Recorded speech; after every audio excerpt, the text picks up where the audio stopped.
ఇవన్నీ కూడా ప్రిపేర్ చేసి ఒక బుక్ లాగా, అంటే కొన్ని పేజెస్, నేను హ్యాండ్ రిటన్ పేజెస్ ఉన్నాయి. ఒక 50-60 పేజెస్ ఉంటాయన్నమాట. ఈ 50-60 పేజెస్ని మనము ఒక బుక్ లాగా చేసి వాళ్ళకిస్తే వాళ్ళకి చాలా హెల్ప్ అవుతుంది అని నేను అనుకోవడం. చాలా ఇంపార్టెంట్ టాపిక్స్ అనమాట. నేను సెలెక్ట్ చేసింది ఒక 40 టాపిక్స్ అలా సెలెక్ట్ చేశాను. 40 టాపిక్స్ చేసి అన్నీ కూడా హ్యాండ్ రిటన్ అనమాట. కంప్లీట్ ఇన్ఫర్మేషన్ ఉందా అంటే కంప్లీట్ ఇన్ఫర్మేషన్ ఏమి ఉండదండి. కంప్లీట్గా రాయాలి అంటే అది ఎన్ని డేస్ అయినా, ఎన్ని ఇయర్స్ అయినా, ఎన్ని మంత్స్ అయినా, ఎన్ని ఇయర్స్ అయినా మనం కంప్లీట్గా టీచ్ చేయడం ఏమీ ఉండదు.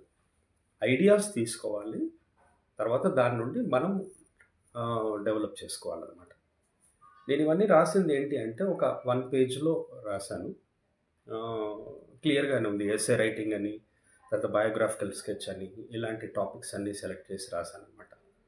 ఇది ఎవరికైనా టీచర్సే కానివ్వండి, ఇంగ్లీష్ టీచర్సే ఉంటారు కదా, ఇంగ్లీష్ టీచర్స్, తర్వాత ఈ అడ్మినిస్ట్రేటర్స్, తర్వాత స్కూల్ హెడ్స్, మన స్కూల్లో కొంతమంది ఇన్ఛార్జెస్ ఉంటారు కదా, స్పెషల్లీ ఇంగ్లీష్ని ఎవరైతే టీచ్ చేస్తున్నారో వాళ్ళకి బాగా హెల్ప్ అవుతుంది అనమాట నేను రాసిన టాపిక్స్ అన్నీ కూడా.